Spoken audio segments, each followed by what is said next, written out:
상한가 특급 배송 진행의 정민경입니다. 오늘도 여러분께 상한가 갈 수 있는 종목들 전해드리도록 하겠습니다.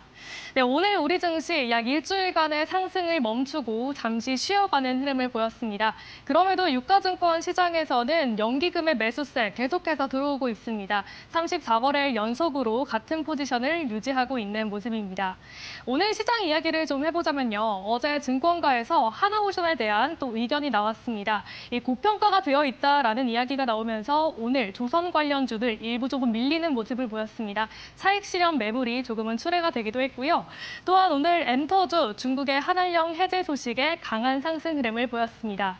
아마 우리 시청자 여러분들께서 이 조정을 기다리셨던 분들도 계실 것 같습니다. 그렇기 때문에 내일 시장에 더욱더 주목을 해보시면 좋을 것 같은데요. 오늘도 상한가 특급 배송에서 좋은 종목들 또 선별하는 데 도움 드릴 테니까요. 오늘도 함께 해보시면 좋을 것 같습니다. 네, 오늘 상한가 특급 배송에서는요, 정지락 전문가님과 함께합니다. 전문가님께서는 골드라인 기법을 통해서 여러분들의 매매 수익을 극대화시켜주고 계시는데요. 전문가님께서 최근에 어떤 종목으로 또 어떤 퍼포먼스를 보였는지도 지금 바로 확인해 보시죠.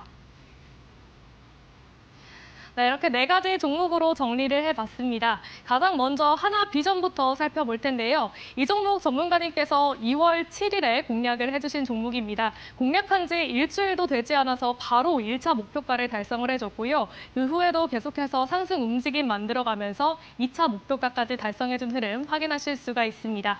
다음으로는 유일 로보틱스도 살펴보시죠. 오늘은 잠깐 쉬어가긴 했는데요. 최근 3거래일 동안 계속해서 상승 흐름을 보여줬습니다. 일단 18일에는 상한가로 마감을 했고요. 최근 3거래일 동안 45%가량의 상승 움직임을 보여준 종목입니다. 앞으로도 계속해서 눈여겨보시면 좋을 종목일 것 같고요. 나머지 두 종목도 바로 살펴보시죠. 하나오션과 하나시스템, 하나그룹주 안에 묶여있는 종목들인데요. 일단 하나오션 같은 경우에는 하나그룹주, 일단 조선주 안에서 대장주 역할을 해주고 있는 종목입니다. 계속해서 좋은 움직임 보여주고 있습니다. 오늘은 살짝 아쉽긴 했는데 그간 계속해서 올라와줬다 보니까 오늘은 살짝 쉬어가는 움직임을 보였습니다. 하나오션은 전문가님 공략 이후에 고가 기준으로 무려 130% 넘는 상승세 보여줬고요. 3차 목표가를 달성해준 흐름 확인하실 수가 있습니다.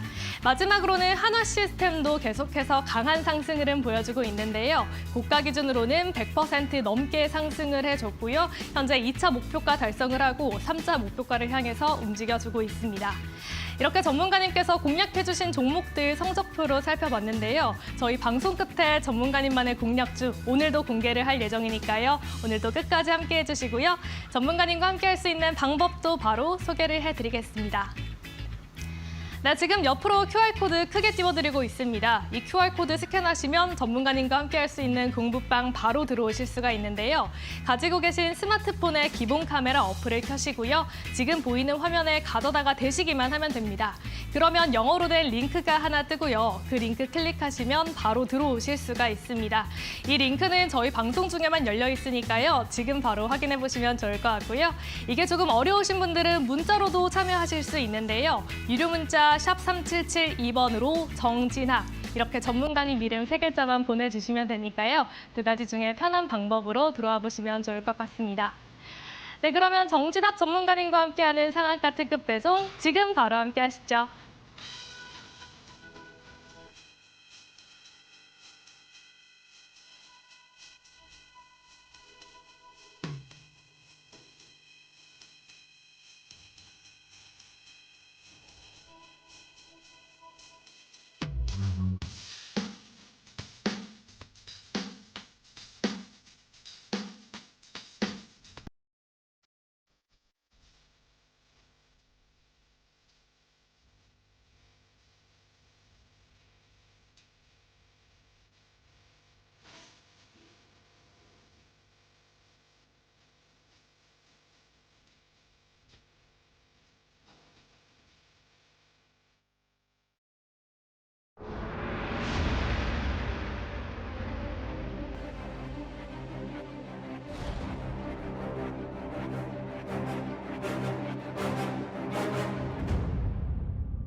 네, 2월 20일 목요일 상한가 특급 배송 정지닥 전문가님과 함께 달려보겠습니다. 전문가님과 인사부터 나눠볼게요. 전문가님 안녕하세요. 네, 안녕하세요. 정진학 전문가입니다.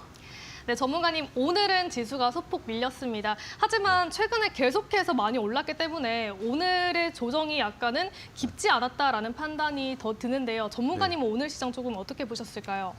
오늘 시장 사실 솔직하게 말씀드리면 좀 거지 같은 장이었죠. 네. 왜냐하면 지수가 좀 이렇게 찔끔찔끔 오르는 게 차라리 더 안 좋습니다. 확 올리려면 확 올랐다가 아니면 또 하락 파동을 그리면서 내려왔다가 이렇게 좀 업사이클과 다운사이클을 이렇게 그려가면서 반복하면서 그려 나가는 게 좋은데 지금처럼 이렇게 조금씩 오르면 조정도 한 번에 훅 떨어질 수가 있거든요. 그렇기 때문에 이런 장세를 오히려 좀 조심하셔야 된다. 그래서 제가 상승장 초입에 말씀을 드렸던 것처럼 이렇게 갑자기 찾아온 어떤 그 상승장의 신호일수록 제가 조심하셔야 될 시기도 맞다라고 이제 말씀을 드렸던 부분이 이런 부분 때문입니다. 그래서 지금은 사실 여러분들이 이제 조정이 나오는 섹터들과 종목들을 찾고 어떤 종목을 매수해야 될지 조정이 나온 종목들 위주로 이제 보시면서 종목을 발굴해야 되는 시기가 아닌가 이제 그렇게 생각을 하고 있습니다. 그래서 어제장 같은 경우는 좀 조심스럽게 대했어야 될 장이고요. 오늘 같은 경우는 이제 조정이 나온 섹터들 돌아가면서 보시면서 어떤 종목을 매수해야 될지 찾고 또 분할 매수 들어가도 괜찮았던 날이다. 이런 식으로 이제 저는 봤었습니다. 그리고 이제 조선 섹터들이 어제 하나오션과 HD 현대중공업에서 목표가 하향 리포트라기보다는 목표가는 중립이지만 약간 이제 고평가되어 있다. 이런 식의 리포트가 나오면서 조선 섹터 전반적으로 조정폭이 있었는데 저 같은 경우는 사실 이 리포트 자체가 섹터적인 부분에 대한 목표가 하향 리포트가 아니라 단지 이제 하나오션과 HD 현대중공업에 대한 어떻게 보면은 이제 미 함정에 대한 건조에 대한 그 부분이 너무 이제 고평가되어 있다 이런 느낌으로 나온 거기 때문에 사실 LNG라든지 아니면은 조선 기자재 쪽은 올해까지도 봐야 된다 이렇게 말씀을 드릴 수가 있을 것 같고요. 왜 그러냐면은 사실 하나오션이 오른 거에 대비해서 우리가 뭐 조선 기자재라든지 아니면은 피팅 이런 거, 뭐 관이음새라든지 이런 것들을 만드는 회사들 있지 않습니까? 그런 회사들은 오히려 많이 오르지 못했습니다. 그래서 제가 이제 말씀을 드린 종목 중에 하나가 이제 삼성중공업이죠. LNG 이제 운반선 관련된 종목이고 그리고 지금 이제 보고 있는 게 HD 현대마린엔진 그리고 뭐 한국카본 이런 정도로 우리가 계속해서 좀 조선 쪽은 봐줘야 된다 이렇게 생각을 하고 그렇게 말씀을 드릴 수가 있을 것 같습니다. 그래서 하나오션에 대한 부분도 제가 뒤에 가서 조금 더 말씀을 드려보도록 하고 다만 여기서 포인트는 이제 조선주나 이제 LNG를 앞으로 올해까지는 좀 보셔야 된다. 어떤 거 위주로 이제 아직 안 오른 종목들 위주로 이제 보시면 좋을 것 같다 이렇게 말씀을 드릴 수가 있을 것 같습니다. 그래서 저는 이제 주도주의 단기 매매 위주로 우리나라 시장을 공략을 하고 있고요. 아무 종목이나 공략을 하는 게 아니라 이제 오른쪽에 보이시는 이런 강한 종목만을 공략을 하고 있다. 그리고 단기 매매 전략을 활용하고 있다. 이렇게 보시면 될 것 같고 장중에는 제가 주도주 단기 매매 전략 위주로 말씀을 드리고 이제 브리핑을 도와드리고 있지만 방송에서는 조금 멀리 봤을 때도 높이 갈 수 있는 그런 종목들 위주로 또 말씀을 이제 드리고 있다. 이렇게 보시면 될 것 같습니다. 그래서 최근에 이제 말씀드렸던 종목들 한 종목씩 이제 보시게 되면은 이제 제가 한화그룹주를 어떻게 하다 보니까 좀 많이 공략을 이제 도와드렸습니다. 그런데 한화그룹에 대한 어떤 큰 그림에서 말씀을 드린 건 아니고 이제 한화그룹 속에 이렇게 개별 종목들이 좀 괜찮은 어떤 포텐셜을 가지고 있다라고 생각이 들었고요. 일단 한화비전 같은 경우에 비교적 최근에 공략을 도와드렸었고 이거는 제가 1월 달부터 이제 교육방에서 많이 3만 원 이하부터 좀 많이 말씀을 드렸었고 그 이유에 대해서도 추가적으로 뒤에서 좀 더 말씀을 드려보겠습니다. 어쨌든 말씀드리고 뭐 상한가 달성해 주었고요. 그리고 유일로보틱스도 제가 로봇 관련주 순환매 관점에서 기술력이 괜찮다. 그래서 보시면 좋을 것 같다 이렇게 말씀을 드렸었고 얘도 이제 이틀 전에 상한가로 마감을 했고요. 그리고 한화시스템도 시가총액이 좀 크지만 그래도 얘도 이제 상한가 달성을 해주었습니다. 그리고 하나옵션도 지금 뭐 두 배 정도 잘 올라주고 있고 오늘 8만 원을 이제 목표가 제가 이제 여러 번 말씀을 드렸었던 8만 원 라운드 피겨 달성을 해주면서 일단은 제가 바라봤던 그 단기 목표가는 달성을 해주었다. 이렇게 말씀을 드릴 수가 있을 것 같습니다. 그래서 보시면 공교롭게도 이제 한화그룹주를 좀 많이 말씀을 드렸었는데 좋은 종목을 이제 공략을 도와드리다 보니까 시장에서 뭐 이런 한화그룹주라는 테마도 형성이 돼가지고 좀 모멘텀적으로 추가 모멘텀을 받고 상승했던 그런 모습도 좀 볼 수가 있었고요. 그리고 로봇주도 단기간에 좀 괜찮은 모습 보여주었었죠. 그래서 이제 한 종목씩 좀 종목들을 보면서 우리가 어떤 포인트를 좀 잡을 수가 있었을까 그런 거를 좀 말씀을 드려보면 우선 가장 최근에 말씀을 드렸던 한화비전 같은 경우를 좀 보시게 되면은 제가 이 종목은요 여기 부근에서도 그때 방송에서 한번 말씀을 드렸었고 여기서 다시 한번 이제 재차 강조를 해드렸었습니다. 여기서는 왜 그러냐면 바로 이렇게 갈 수도 있을 거다라고 말씀을 드렸었던 부분이 있습니다. 그래서 바로 가기 직전이라 한 번 더 강조 차원에서 말씀을 이제 드렸었고요. 그리고 이제 하단에 QR 찍고 오시게 되면 운영하고 있는 공부방에서는 제가 언제부터 말씀드렸냐면 여기에서부터 가격적으로 괜찮다. 왜냐하면 제가 3만 원, 이 종목은 제가 3만 원 밑에서부터 보셔야 된다 이렇게 말씀을 드렸었고 이 부분이 이제 그 가격대 근처입니다. 그래서 충분히 저런 데서 우리가 매수를 했다라고 하면 이런 데가 이제 검은색 색깔 선이 3만 원이고요. 이런 데서 매수해가지고 이렇게 20% 이상 슈팅이 나와줄 때 매도하는 그런 전략도 단기적으로 취해볼 수가 있었습니다. 그래서 이때 당시에 교육방에서 이제 계시던 분이 잘 매집을 하셔가지고 요날 이 슈팅 때 잘 매도를 단기간에 10% 넘게 이제 수익을 보신 분도 계시고요. 아무튼 이런 식으로 제가 여기 이 3만 원에 대한 부분과 그리고 이 회사를 좀 좋게 봤다 이렇게 이제 말씀을 드릴 수가 있을 것 같습니다. 그러면은 이 종목에 대한 좀 리뷰를 이제 해봐야 되는데 이제 하나비전 같은 경우는 하나 정밀기계를 자회사로 가지고 있죠. 그리고 하나 정밀기계 같은 경우는 TC 본딩을 주로 하는 회사입니다. 그래서 열로서 이제 반도체 칩을 서로 이제 압착을 해낸다 이렇게 보시면 될 것 같은데 제가 왜 이 가격대를 이 기업의 가치 대비해서 좀 싸게 봤냐면은 거슬러 올라가 보면은 우리가 SK 하이닉스가 작년에 HBM E3 16단을 이제 세계 최초로 개발을 양산을 하는데 성공을 했죠. 그래서 원래 12단을 사용을 하다가 이제 최초로 16단을 쌓아 올렸습니다. 그런데 이제 여기에 대한 어떻게 쌓아 올렸냐 이 부분을 얘기를 함에 있어서 처음에 뭐 하이브리드 본딩이다 아니다 이걸로 갈렸었는데 알고 보니까 사실 TC 본딩으로 16단을 쌓아 올린 거였죠. TC 본딩으로. 그래서 TC 본딩으로 쌓아 올려서 16단까지는 이제 해냈다. 좋은 성과를 이루어냈다. 이렇게 볼 수가 있을 것 같고 사실 이 16단을 쌓아 올린다는 것 자체가 굉장히 TC 본딩으로는 난이도가 꽤 높은 그런 접합이다라고 보시면 될 것 같습니다. 그래서 어쨌든 이런 식으로 TC 본딩으로 충분히 16단을 쌓아 올렸고 기존에 가지고 있던 이 HBM3 5세대 모델 12단 같은 경우는 우리가 25년도에 주요 매출로서 SK 하이닉스가 구상을 하고 있죠.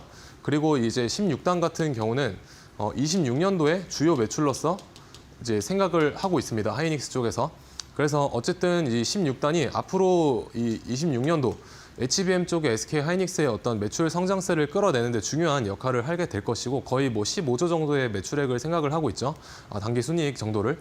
그래서 그런 매출 이제 증가를 함에 있어서 우리가 얘가 기초가 되는 기술력이 이제 바로 우리가 생각했던 하이브리드 본딩보다는 사실 TC 본딩이었다. 그래서 이때 당시만 해도 사실 그 하이브리드 본딩에 대한 어떤 미래 그 뭐라고 해야 되죠? 어떤 기대치가 굉장히 높았었는데 TC 본딩만으로도 생각보다 세계 최초의 어떤 우리가 부품을 만들어낼 수가 있네.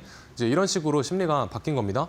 그렇게 되면서 저는 이제 한화비전 쪽을 괜찮게 봤었고요. 제 개인적인 생각으로는 하이브리드 본딩은 조금 상용화되기에는 아직까지 시간이 많이 필요하지 않을까 이렇게 생각을 하고 있습니다. 그러면은 그 사이에 이제 TC 본딩이 어쨌든 대체제로서 이 접합을 하는 데 있어 대체제로서 잘 활용이 돼야 되는데 그러면 과연 SK 하이닉스 쪽에 이제 TC 본딩 관련된 기술을 납품하게 될 전망 예정인 당연히 한화비전이 수혜를 받게 될 수밖에 없겠죠.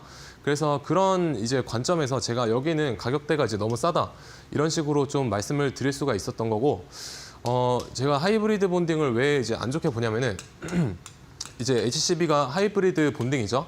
근데 이제 하이브리드 본딩 같은 경우는 우리가 두 가지의 어떤 기술, 두 가지로 나눠서 생각을 해볼 수가 있습니다. 그래서 첫 번째는 이제 칩 투 웨이퍼 본딩이고요. 그리고 두 번째로는 이제 웨이퍼 투 이제 웨이퍼 본딩인데 그 웨이퍼가 뭐냐면은 이렇게 동그란 판이 있습니다. 그럼 여기 위에다가 이제 반도체 칩을 이제 붙이는 그런 어떤 피자의 그 밀가루 반죽을 생각을 하시면 됩니다. 그래서 이걸 이제 웨이퍼다라고 말을 하는데 이 웨이퍼를 보통 여기를 이제 이 칸을 이렇게 나눠 가지고요.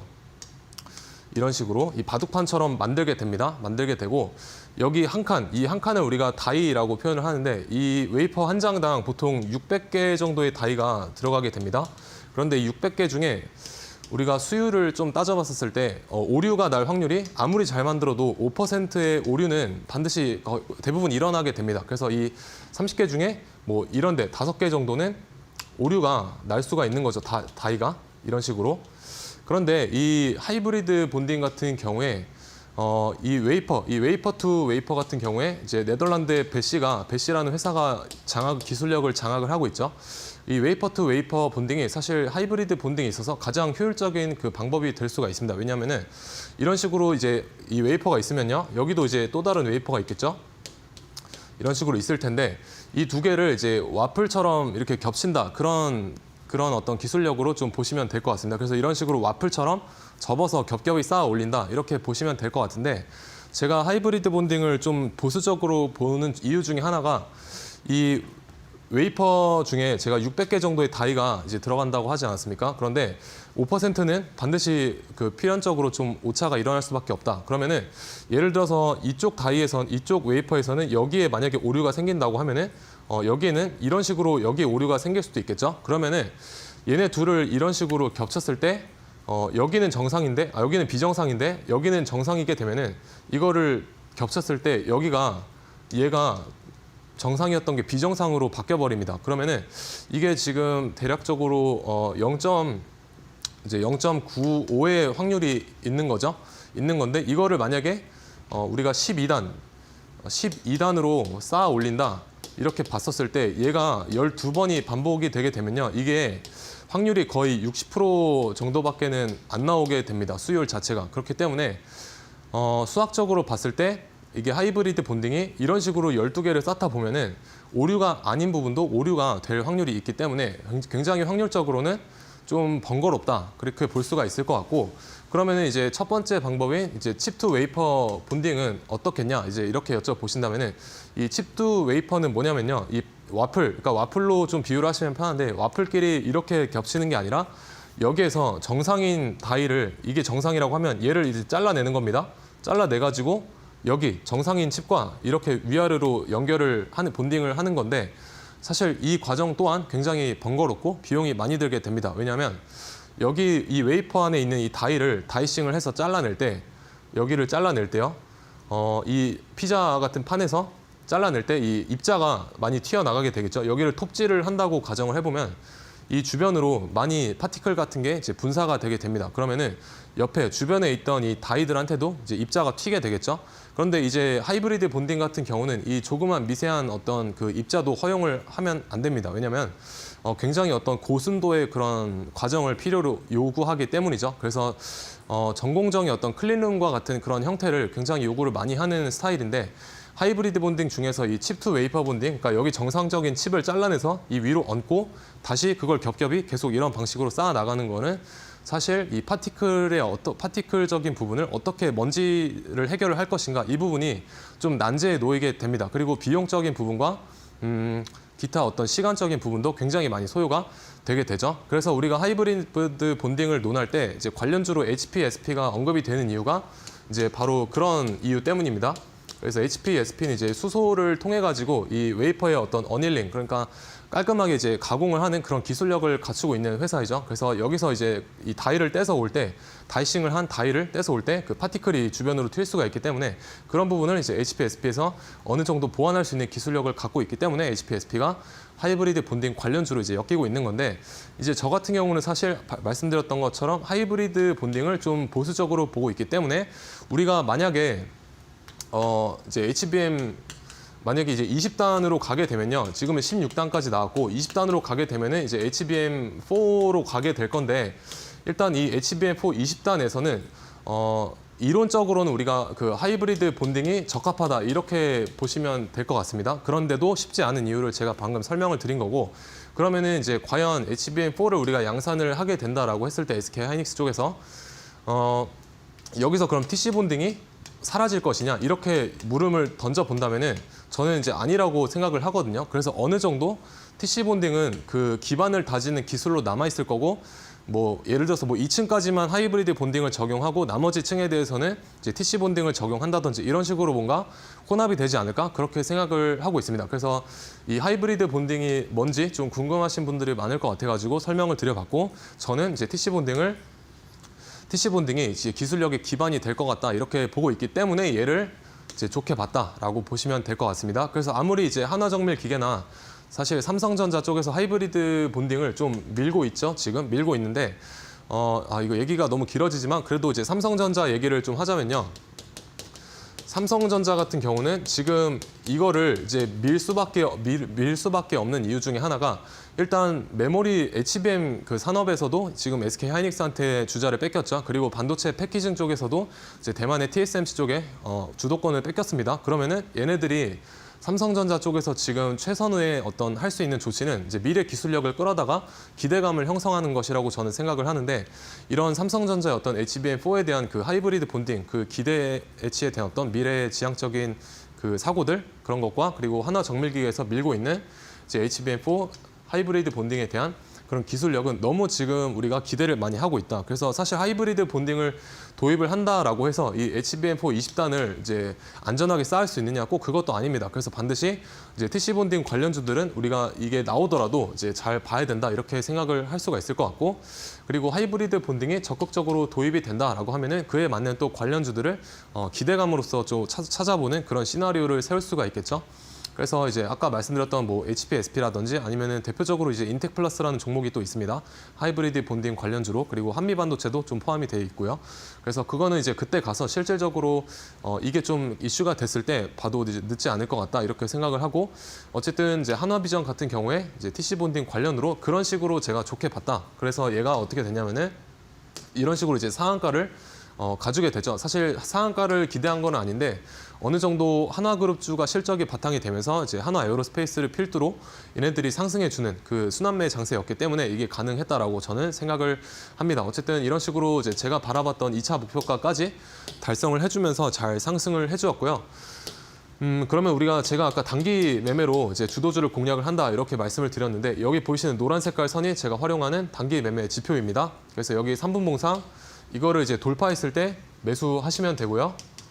매수하고 이렇게 슈팅이 나왔을 때 분할로 매도하시면 될 것 같습니다. 그래서 이 노란 색깔 선에 대한 추가 설치 방법은 무료 설치 방법 하단에 이제 QR 통해서 받아가시면 될 것 같고요. 그러면 이제 손절은 어떻게 하냐? 여기 노란 색깔 선을 제가 돌파했을 때 매수를 한다라고 말씀을 드렸죠. 매수하고 이렇게 슈팅 나왔을 때 이런 데서 매도를 하시면 되고요.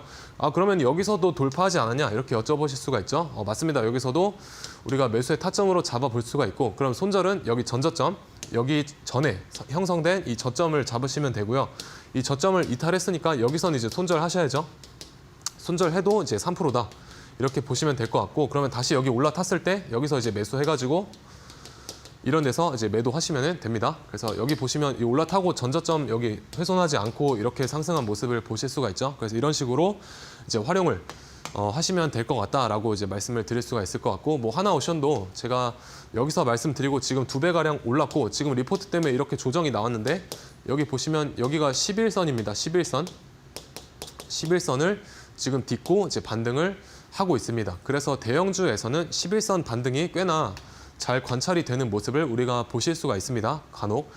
그래서 이 종목은 제가 공략을 드릴 때부터 8만 원 정도 여기를 이제 목표가로 생각을 하고 있다 이렇게 말씀을 드렸었고, 당시의 차트 위치가 여기였죠. 그런데 이제 어떻게 됐냐면은 여기를 제가 중요하게 본 이유가 여기 보이시는 이 초록 색깔 보이시죠? 이 선, 초록 색깔 선과 여기에 이 중심값 여기였기 때문에 이 정도까지는 가질 수가 있겠다 이렇게 생각을 했습니다. 그러면 지금의 위치를 이제 보시게 되면 여기 제가 초록 색깔 선 중요하다 말씀을 드렸었고, 이 파란 색깔 선과 여기에 중심값 여기까지는 가질 수 있겠다 이렇게 봤다고 말씀드렸죠. 그러면 여기 정확하게 여기를 찍고 이렇게 빠지는 모습을 이제 보실 수가 있습니다. 그래서 제가 제시해드렸던 목표가를 일단은 찍었기 때문에 저는 조정이 나오고 다시 올라가는 흐름에서 다음 목표가를 제시를 해드릴 수가 있을 것 같고, 일단은 이제 하나오션은 너무 많이 올랐기 때문에 조정 시에 다시 보자 이렇게 말씀을 드릴 수 있을 것 같습니다. 그래서 조정 시에 다시 보면 좋을 것 같고, 특히나 이제 많이 안 오른 제가 말씀드렸죠. LNG라든지 아니면 이제 기자재, 조선을 만들 때 쓰이는 이제 기자재들, 뭐 피팅 쪽이라든지 이런 거 여기 쪽 섹터 위주로 좀 보시면 좋지 않을까 이렇게 생각을 합니다. 왜냐하면 얘가 오른 만큼 대비해서 너무 안 올랐습니다. 얘네들이. 그렇기 때문에 아직은 볼만하다 이렇게 이제 말씀을 드릴 수가 있을 것 같고 이런 종목들에 대한 이제 추가 커멘트는 뭐 하단의 QR 통해서 저와 만나보실 분들은 오시면 될 것 같습니다. 그리고 하나시스템도 여기서 말씀드려가지고 그때 이렇게 1차 파동이 잘 나와주었습니다. 그리고 여기서 제가 끝나지 않았다 이렇게 말씀을 드렸죠. 끝나지 않았다 말씀을 드렸고 그 위치가 여기입니다. 여기서 1차 파동 이후에 이제 눌렸다가 다시 한번 이렇게 돌아나갈 수 있다를 여기서 이제 말씀을 드렸었고요. 제가 생각을 했던 대로 잘 돌아나갔습니다. 그러면은 지금 하나시스템은 어떤 위치냐? 일단 주봉상 이 정도의 횡보를 거치고 이만큼밖에 돌파를 못했었기 때문에 제가 눌렀다가 다시 갈 수 있다 이렇게 말씀을 드렸었고요. 그런 흐름이 잘 연출이 되었습니다. 이렇게 N자로. 그러면 지금은 주봉상 여기 꽤나 큰 장대 롱바디 양봉이 이제 출현이 됐죠. 그러면 어디까지 조정이 나올 수 있을까를 생각을 해보면은 이때 당시에도 제가 여기 첫 번째 롱바디 양봉의 여기 중심값 이제 FBG라고 하는 중심값까지 빠질 수가 있다. 그래서 정확히 여기를 딛고 이렇게 돌아 나갔고요. 지금도 여기 이 장대 양봉의 여기 중심값이죠. 여기 FBG 여기를 이제 찍고 턴할 수 있습니다. 그렇기 때문에 여기가 대략 그 3만 원인데요. 3만 원. 3만 원 부근을 일봉상 그어보게 되면은 여기입니다. 여기. 그래서 전고점 여기랑도 이제 겹치고요. 여기 앞에 전고점도 이랑도 겹치고 그리고 여기서 이제 조정을 받거나 횡보를 하게 되면은 여기 보이시는 파란 색깔 선이 얘가 이제 21선입니다. 21선. 그래서 이런 식으로 횡보를 하면은 얘가 이렇게 딸려서 올라오게 될 겁니다. 그러면은 21선이 이렇게 딸려 올라오면서 여기 검은 색깔 선 3만 원과 이렇게 중첩이 되겠죠? 그러면 여기 중첩이 되는 거는 강하게 지지 구간이 될 수가 있다. 이렇게 보시면 되겠습니다. 그래서 지지 라인이 하나, 두 개, 세 개 겹치게 되면은 거기서 반등이 나올 확률이 꽤나 높다. 이렇게 또 하나의 팁 챙겨가시면 좋을 것 같고 하나시스템도 이제 단기 매매 전략으로 어디서 우리가 공략을 해볼 수가 있었느냐? 여기 노란 색깔 선 돌파했을 때 보시면 되겠죠? 그래서 앞에서 여기 이렇게 노란 색깔 선이 우하향 하다가 처음으로 여기서 돌파했을 때 여기서 매수 그리고 이렇게 슈팅 나왔을 때 분할로 매도하시면 되고요. 제가 손절은 여기 전저점 잡으시면 된다고 말씀을 드렸습니다. 그럼 전저점을 이제 안 깨고 잘 상승을 해주었기 때문에 우리가 타당한 타점이다 이렇게 보시면 될 것 같습니다. 그래서 이런 식으로 하나시스템도 여기 목표가 제시를 해드렸고 어떻게 됐느냐 정확하게 여기 목표가 제시를 해드렸고 정확하게 이제 여기를 정확하게 달성을 해주고 여기를 이제 찍고요. 지금 조정을 받고 있는 모습이죠. 그래서 다음 목표가는 여기로 이제 보고 있습니다. 그래서 41,000원 정도 이제 목표가로 보시면 될 것 같고요. 유일 로보틱스도 제가 그 로봇주들 순환매 관점으로 여기서 이제 말씀을 드렸습니다. 여기에서. 그래서 왜 말씀을 드릴 수 있었느냐면은 여기 저점을 이런 식으로 있고요. 그리고 위쪽에 이 상단에 저항선을 이렇게 그려보게 되면은 이런 식으로 이제 삼각형 모양이 연출이 되게 됩니다. 그래서 이거를 우리가 상승 직전에 나타나는 이제 어센딩 트라이앵글이다 이렇게도 표현을 하는데요. 이런 모양이 나타나게 되면 이제 높은 확률로 이렇게 상승을 할 수가 있습니다. 그래서 제가 말씀을 드렸던 대로 여기를 갭상승으로 돌파를 했고요. 그리고 상한가로 이제 달성을 해주면서 이런 식으로 이제 상승이 일어났다라고 보시면 되겠습니다. 제가 바라봤던 단기 1차, 2차 목표가는 여기였습니다. 이제 56,000원이었는데 56,000원 여기를 이제 상한가로 강하게 뚫어 올리면서 달성을 잘 해준 모습을 이제 보실 수가 있고요. 이런 식으로 상한가로 또 달성을 해주었었습니다. 그리고 다음 날도 거의 여기서도 이제 상한가를 갔다가 올 뻔했지만 지금 이제 단기 과열에 들어가 있죠. 단기 과열에 들어가 있기 때문에 그리고 이제 파동의 각도가 이런 식으로 조금 여기 각도가 굉장히 가파르게 지금 형성이 되었습니다. 그래서 좀 조정의 폭이 약간은 이런 식으로 깊을 수도 있겠다 이렇게 보시면 좋을 것 같고요. 뭐 추가적인 브리핑도 하단의 QR 통해서 만나 뵙도록 하고요. 2월 17일 날 노란 색깔 선을 우리가 활용해서 단기 매매 전략을 짜본다라고 하면 마찬가지로 노란 색깔 선을 여기 돌파했을 때 잡으시면 됩니다. 그러면은 이게 여기가 이제 날짜 변경선이죠. 날짜 변경선이고 노란 색깔 선 돌파한 시점이 우리가 오후장 3시 넘어서이기 때문에 이거는 이제 우리가 종가 베팅으로 연결을 해볼 수가 있는 그런 위치이다 라고 보시면 되겠습니다. 그래서 종가 베팅으로 여기서 2월 17일 날 공략이 가능했다 이렇게 보시면 될 것 같고요. 이제 다음 날 상한가로 마감을 했기 때문에 분할 매도로 대응하시면 되겠죠. 그래서 이런 종목들에 대한 이제 추가 브리핑은 저와 함께 만나보셔서 더 이야기 나누셔도 좋을 것 같고요. 장중에 뭐 종목들에 대해서 재미난 이야기도 하고 그렇게 교육방에서 만나 뵙도록 하겠습니다. 네, 전문가님 공략주 정리를 해주셨습니다. 일단 오늘 조선 섹터 일부 조정이 나오긴 했지만요. 또 조선 대장주 대비해서 이 기자재, LNG 섹터는 크게 상승하지 않았습니다. 그렇기 때문에 순환매 관점에서 앞으로 조금은 더 지켜봐도 좋을 것 같다라는 말씀해 주셨고요. 이 기자재와 LNG 섹터 안에서도 전문가님께서 공략해주신 종목들이 있습니다. 그렇기 때문에 전문가님과 함께하는 공부방으로 들어오셔서 같이 종목 선별해 보시면 좋을 것 같은데요. 저희 지금 화면 하단으로 QR코드 띄워드리고 있습니다. 이 QR코드 스캔하시면 전문가님과 함께 할 수 있는 공부방으로 오실 수 있고요. 전문가님께서 말씀해 주신 대로 저희 장중에도 재미난 이야기, 시장에 대한 이야기 함께 나누고 있으니까요. 전문가님과 함께 해보시면 좋을 것 같습니다. 이 QR코드 스캔만 하셔도 되고요. QR코드 스캔이 어려우신 분들은 문자 보내주셔도 됩니다. 두 가지 중에 편한 방법으로 들어와 보시면 좋을 것 같습니다. 네, 아울러 본 방송에서 제공하는 정보는 투자 판단에 대한 조언일 뿐 해당 종목의 가치와 상승률을 보장하지는 않습니다. 네, 오늘 우리 시장 하락하기는 했지만요. 그래도 섹터별로 봤을 때 전일 대비해서 두 자릿수 이상의 상승률을 보인 섹터도 있었습니다. 잠시 뒤에 전문가님과 함께 오늘 시장을 주도한 섹터 정리해 볼게요.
네, 그러면 오늘 일정에 어떤 종목들과 섹터들이 우리 시장을 이제 주도를 했는지 한번 보시면요. 일단 한한령에 대한 해제 기대감이 이제 중국에서부터 나오게 되면서 관련주들 연달아 상한가로 많이 마감을 해준 모습을 보실 수가 있고요. 그리고 그 중심에는 저는 YG 플러스라는 이제 엔터주, 오늘 같은 경우는 이제 미디어와 엔터 쪽의 관련주들이 좀 상승하는 모습이 있었습니다. 그리고 이제 화장품주도 이제 장 중간에 잠깐 상승을 해주었고요.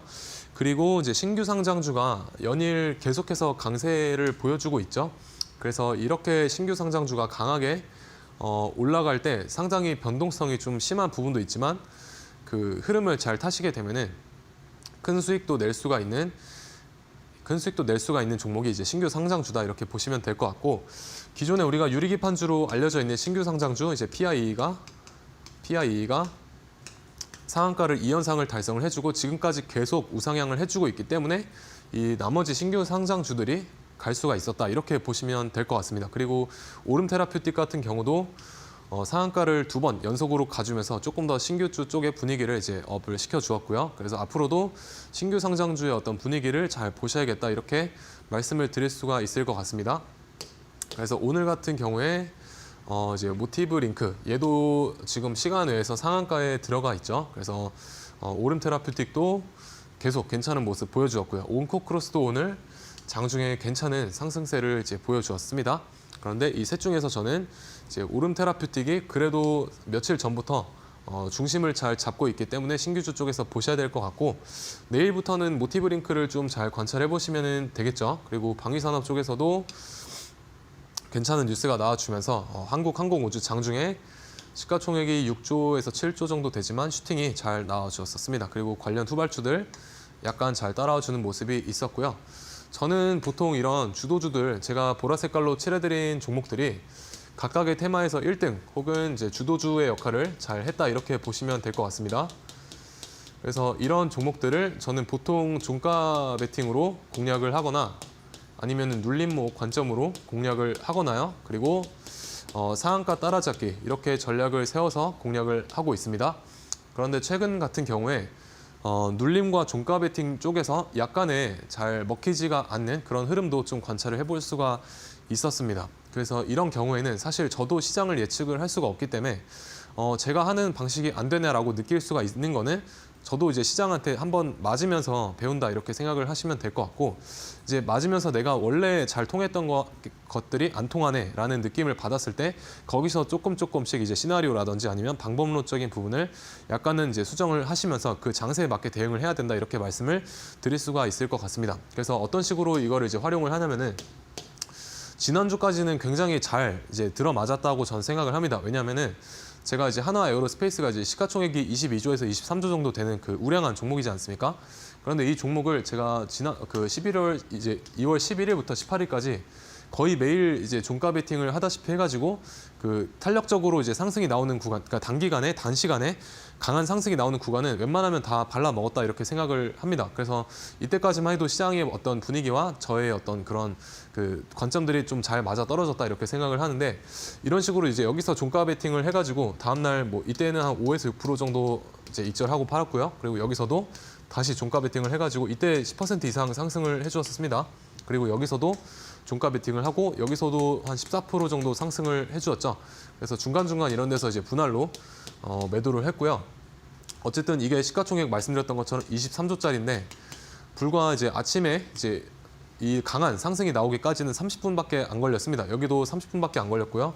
그래서 여기도 30분이 채 안 걸렸고요. 그래서 30분 동안 우리가 수익을 낼 수 있는 이제 기간 30분인데 30분 동안 뭐 이 정도 수익률을 낼 수 있다라고 하면은 해볼 만한 그런 매매법이다 저는 이렇게 생각을 합니다. 그래서 이런 식으로 강하게 좀 시장의 어떤 변동성을 활용을 해서 짧고 굵게 익절하고 나오는 전략이 종가 베팅이다 이렇게 생각을 하시면 될 것 같고요. 근데 어쨌든 이런 식으로 이제 저는 주도주를 이제 공략을 한다 이렇게 보시면 되겠습니다.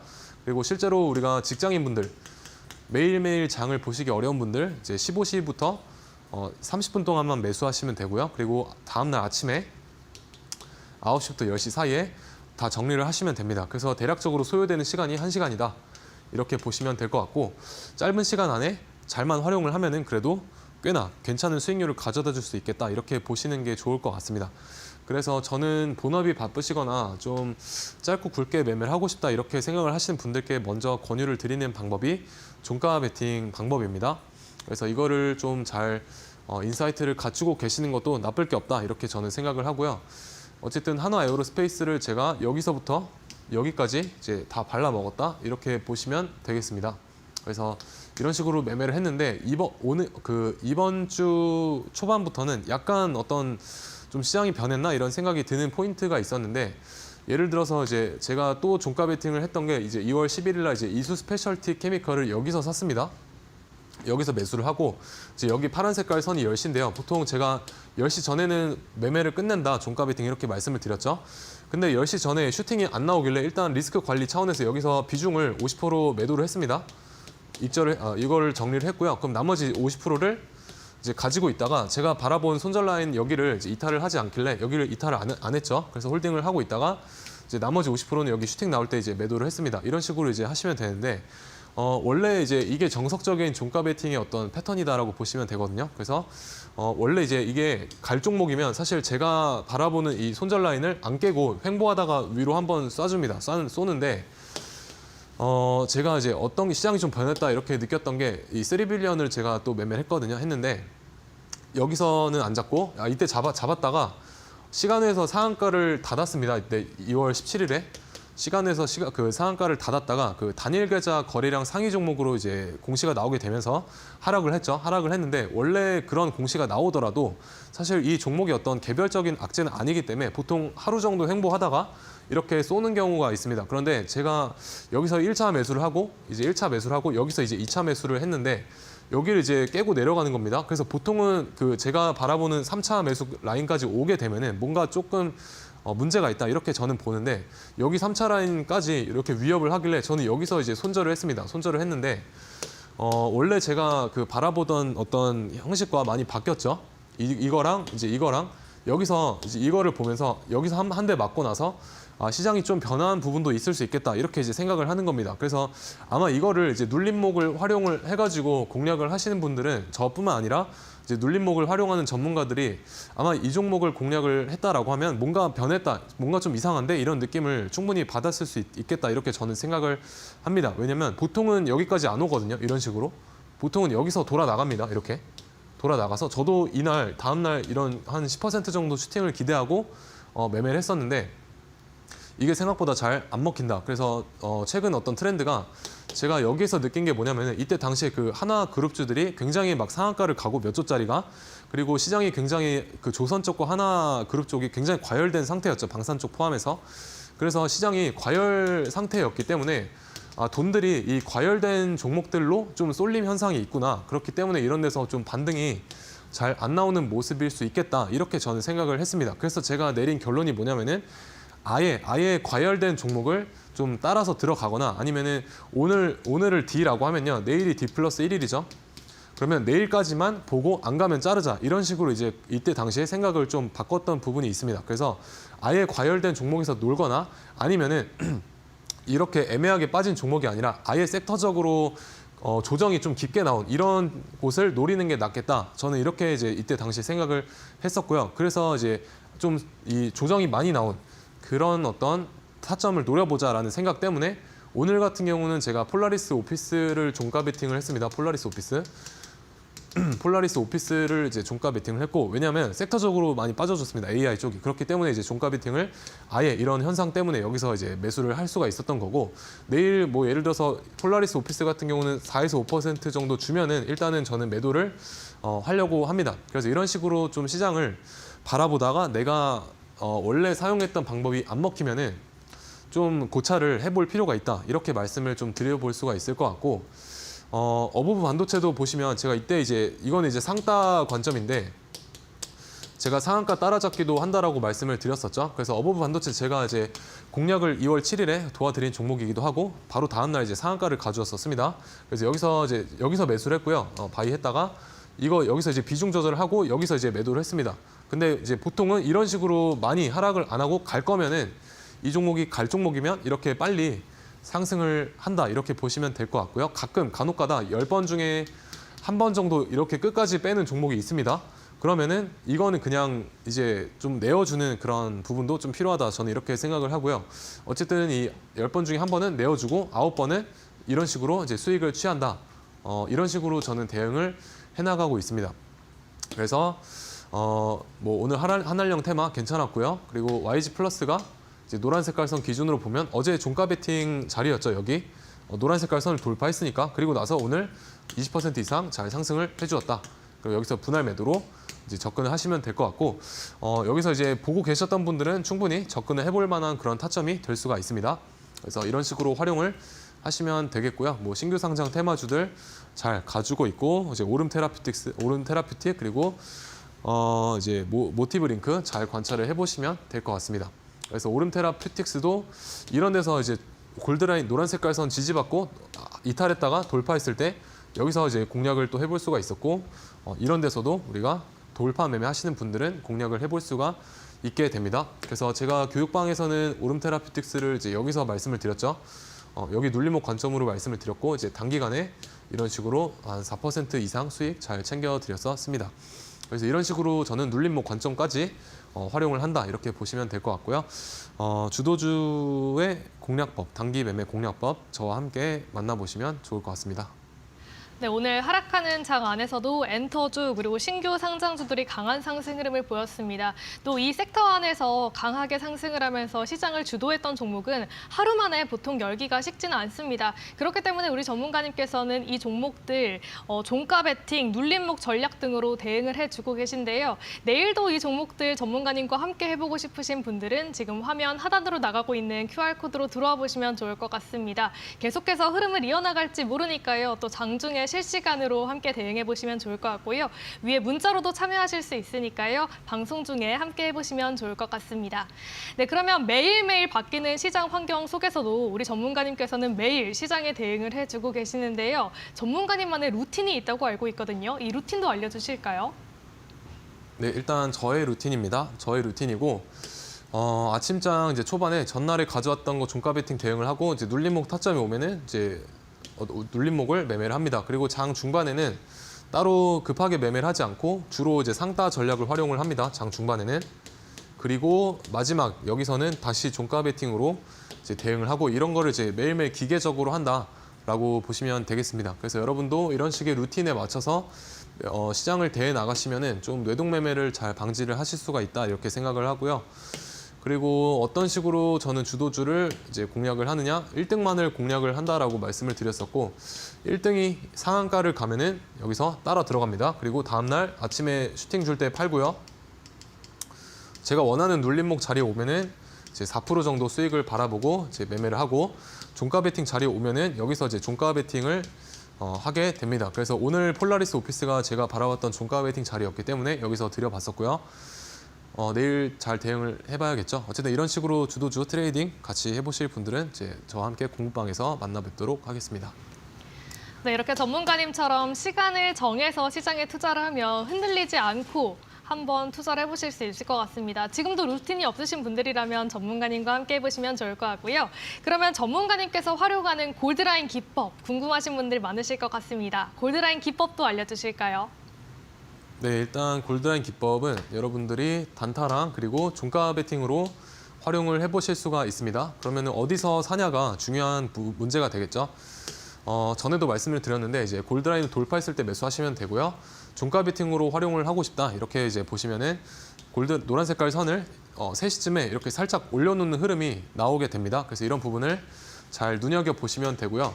거기에 더해서 재료라든지 아니면은 시장의 수급 이런 것도 같이 체크를 하시면 조금 더 매매 승률을 올리실 수가 있을 겁니다. 그래서 예시를 하나 드려 보면은 아티스트 스튜디오죠. 여기 보시면 여기가 이제 3시 부근이고요. 3시쯤에 이렇게 노란색 선 위로 살짝 올려놓죠. 올려놓고 다음날 슈팅.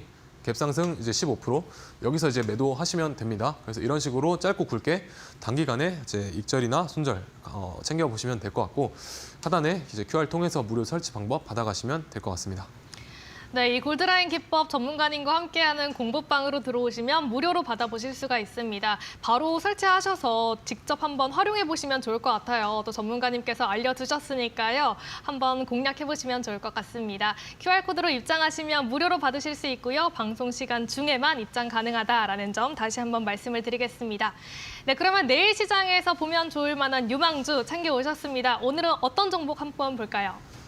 네, 오늘은 이제 원익 IPS라는 종목을 가지고 와봤고요. 제가 최근에 반도체주들을 좀 공략을 많이 도와드리는 모습을 보실 수가 있는데 작년에 이제 트럼프가 당선이 되고 제가 반도체는 당분간 안 보겠다 이렇게 말씀을 드렸습니다. 그래서 단기적인 어떤 노이즈가 있을 수가 있기 때문에 악재로서 충분히 반영이 될 수가 있는 부분이기 때문에 제가 안 보겠다라고 말씀을 드렸는데 최근에 이제 엔비디아 쪽에서 새로운 비메모리 표준 소캠을 이제 제시를 해주게 되면서 제가 원래 안 보겠다고 하던 반도체 소부장 관련 종목들도 이제는 좀 볼만하지 않을까 이렇게 생각을 합니다. 그래서 기존에 제가 하이브리드 본딩 관련주라든지 아니면 미래 혁신적인 좀 기술, 뭐 EUV 펠리클 이런 기술을 가지고 있는 회사들을 이제 보겠다 이렇게 말씀을 드리다가 소캠이 나와줬기 때문에 소부장 관련주들 좀 보셔야 될 필요가 있겠다 이렇게 말씀을 드릴 수가 있을 것 같고 그래서 원익 IPS가 이제 보게 되면은 장비 업체입니다. 반도체 장비 업체이고 이제 D램 쪽과도 관련이 있기 때문에 보시면 좋을 것 같고요. 지금 여기 회색선 120선이죠. 장기 이평선을 지금 여기서 매물을 소화를 하고 있다. 그래서 눌렀다가 돌파할 수 있다. 이렇게 저는 보고 있습니다. 그래서 이 종목 이제 목표가와 손절가 잡고 잘 대응을 해보시기를 바라겠고요. 기타 추가적인 코멘트는 교육방에서 조금 더 진행을 해보도록 하겠습니다. 네, 반도체 종목으로 원익 IPS 잡아주셨습니다. 1차 목표가는 31,700원, 손절가 25,500원 잡아주셨고요. 저희 시간 관계상 방송에서 다 하지 못한 이야기는 공부방에서 이어지고 있습니다. 지금 QR코드 띄워드리고 있으니까요. 지금 바로 들어오셔서 내일 시장부터 함께 대응해보시면 좋을 것 같습니다. 네, 아쉽지만 전문가님과는 여기서 인사 나눠볼게요. 오늘도 도움 말씀 고맙습니다. 네, 또한 최근 사칭 사기가 빈번하게 일어나고 있다고 합니다. 저희 방송 중에 안내드리는 방법 이외에는 홍보하고 있지 않으니까요. 반드시 전문가님 사칭에 유의하시기 바랍니다. 오늘 상한가 특급 배송에서 준비한 소식은 여기까지입니다. 저희는 내일 이 시간에 더욱더 똑똑한 전략으로 돌아올게요. 오늘도 함께해 주신 여러분 고맙습니다.